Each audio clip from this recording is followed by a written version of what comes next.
Apple's September 2023 event called Wanderlust took place in Apple Park on Tuesday, and Tim and the crew didn't disappoint. They had loads of announcements about the new iPhone, Apple Watches, and even some small upgrades to AirPods. Let's take a look at all the announcements to find out if it's worth upgrading or whether you can stick with what you've got. The first device to get an upgrade on Tuesday was the Apple Watch, bringing us to the Apple Watch Series 9. The design is remaining relatively the same, although there is a new, faster chip. One of the new features in the chip is a much improved neural engine, which is going to introduce a lot of really cool new features. Siri will be able to process common requests such as asking for the time or starting a workout without having to use the cloud, being able to just use the device locally. You'll also be able to use Siri with health by asking for health information, logging your weight, logging medications you've taken, and so on.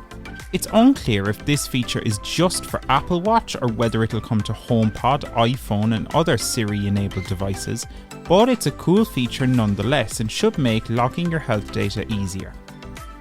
The Series 9 is also getting a new ultra-wideband chip, upgrading from the U1 chip which was in previous Apple Watches. You'll be able to receive haptic feedback to guide you to your iPhone if you misplace it, and if you've got a HomePod, bringing your Apple Watch close to the HomePod will give you media controls on the device, so you can choose your favourite podcast or music and then control it on your HomePod from your Apple Watch. In a feature that might be beneficial for those with low vision, the screen is now going to be much brighter and darker. It can go up to 2000 nits or as dark as just 1 nit. The Series 9 will allow you to pinch your thumb and index finger 2 times quickly to activate features in apps, such as stopping a workout or answering a call. The Apple Watch is now carbon neutral, and there's a logo on the box to tell you so. After all the exciting updates from the Apple Watch Series 9, it was on to the Apple Watch Ultra 2. The Apple Watch Ultra 2 is getting the same chip as the Series 9 and is keeping the same design as its predecessor. However, there are some improvements. The first of which is with the screen. The Ultra 2 can go up to 3000 nits compared to the 2000 on the Series 9. The Ultra 2 will be able to automatically activate night mode when it detects low light on its ambient light sensor. And if you're into diving, you'll be able to check your depth information in both the fitness app on iPhone and locally on the Apple Watch. And finally, for you fitness buffs out there, the Apple Watch Ultra 2 will be able to connect via Bluetooth to accessories that provide more information when you're doing workouts. Overall, a solid update for the Apple Watch Ultra 2. Next up was the part of the event that probably had most people interested. That was the iPhone 15. The iPhone 15 is getting a few new features, with a lot carrying over from last year's 14 Pro. One such feature is the Dynamic Island, which is making its way onto the 15 entry-level model for the first time. It can expand and contract at the top of the screen depending on what information it's showing, such as caller information or a timer. It's going to be interesting to see how this works for voiceover users, but it's a cool feature nonetheless. For low vision users, the screen is much brighter this year, going up to 2000 nits. That's double the brightness of the previous generation. As usual, there are 2 models, the iPhone 15 and 15 Plus. The 15 Plus has a bigger screen. Apple specifically mentioned this might be beneficial for those who use larger text sizes. The 15 now steals the 48 megapixel camera from the 14 Pro, which might be beneficial for those using OCR apps or the magnifier. And if you use the phone heavily, you'll be happy to know that it still has all-day battery life. The iPhone 15 is also getting the ultra-wideband upgrades that we talked about earlier.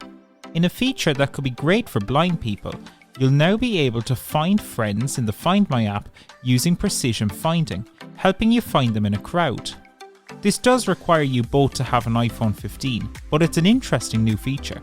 Following recent EU mandates, the iPhone is transitioning to USB-C, and so are the AirPods and EarPods, so all of your Apple accessories can now be fully USB-C compatible.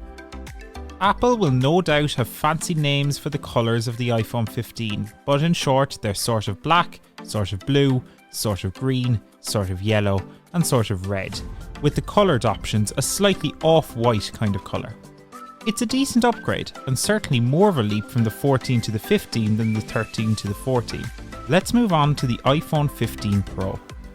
The iPhone 15 Pro is made out of titanium, and I cannot stress this enough. This is not just any metal to Apple. This is titanium, baby. It's lighter, it's stronger, and it was even used on the Mars rover. Yes, they actually said that. Aside from all the hype about the titanium, there are some really cool features here. The mute switch is being replaced by an action button.